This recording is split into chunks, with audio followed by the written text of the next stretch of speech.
Good morning. I'm glad you're able to be with us today. I want to talk about something that has almost become a point or a mute point in society today. We see all of the things that are happening, the times that are occurring, the difficulties. We're facing here already 2 or 3 days and another week of excessive temperatures, another round of, let's say, semi quarantine, all of the things that are there, and it encourages people to accuse, to be hateful, mean hearted. It seems that a great deal of the world has turned to that point today to not care anything about anyone else. We have a passage that we call a passage of love, and yet it is a passage of how man ought to live, especially that one who calls himself a Christian. Uses a word, the King James uses the word charity. Not what we quite understand, and yet it is a very impressive word. Most other Bibles use the word love, but yet it's not the kind of love that most of us think about when we think about love. This idea of love is that one who has deep concern for his fellow man, one who seeks the best for each one as he meets him on the street, as he sees him, as he hears him. It's one that says, I have a great interest in another person, to try to give them the things that they need, the things that they are longing for, the things that they're hurting for that would help improve their life or their situation. And we read it very nonchalantly when we read it sometimes. We see it, we hear it, we uh, might experience a little of it, and yet we don't necessarily always live in it. It's a phrase or it's a passage that takes a great deal of work and self control to live within. It's one that says I have to become mature and do things differently with my life. Most of us do what we want to do. And a great deal of what's happening today is simply because of that thought or that idea that I can do anything that I want to do. It's all about me. It's about what I want. It's about what I think I need. It's about the selfish person. This particular passage is 7 verses long, very simply put. But if we will take and think about this idea in having a deep concern for my fellow man, each one, as I meet him, as I speak to him, then we will change the way we think about this verse. But I have to change inside me. I have to change my heart to fit this pattern.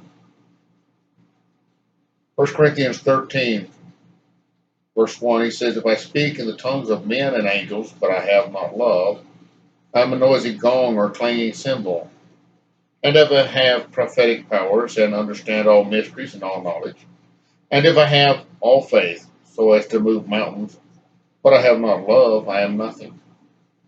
If I give away all I have and I deliver my body to be burned, but I have not love, I gain nothing.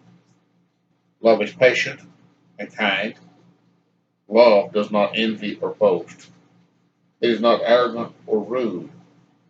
It does not insist on its own way. It is not irritable or resentful. It does not rejoice at wrongdoing, but rejoices in truth. Love bears all things. It believes all things, hopes all things, and endures all things. I want us to think about that.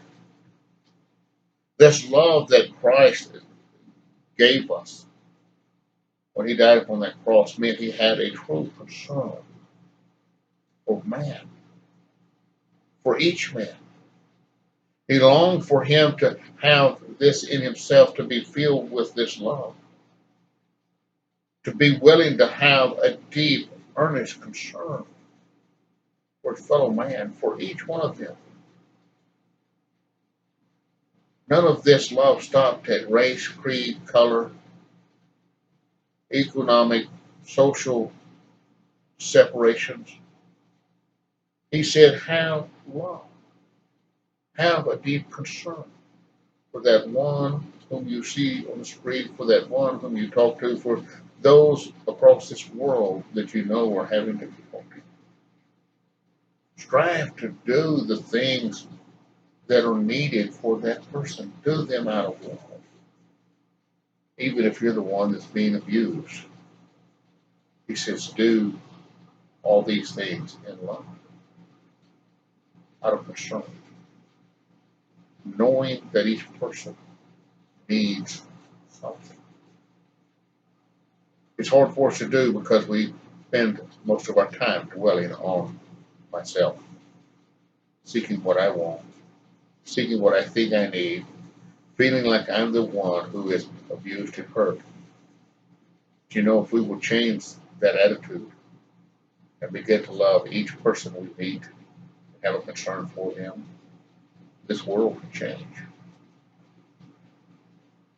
He said, as much as it is up to you, be at peace with all men. It means I have to strive to do the things that God asked me to do. I have to strive to think about others and their needs, their wants, their hurts, their pains, their complications in life, and set mine aside. God takes care of me. I want you to think about that as we go through this weekend and through this next week. It's going to be hot, and it's going to be humid, and it's going to be restricted. But each person that's out there is facing the same thing. But think about them. Think about what they need. Maybe you can't smile, but you can say a kind, or maybe you can't be seen smiling, but you can give somebody a kind word, a little help, a little care. Until we meet next week, I hope you have a grand week. Enjoy. If you have a chance, meet with us Sunday morning as we attend services here at Dora. Thank you so much.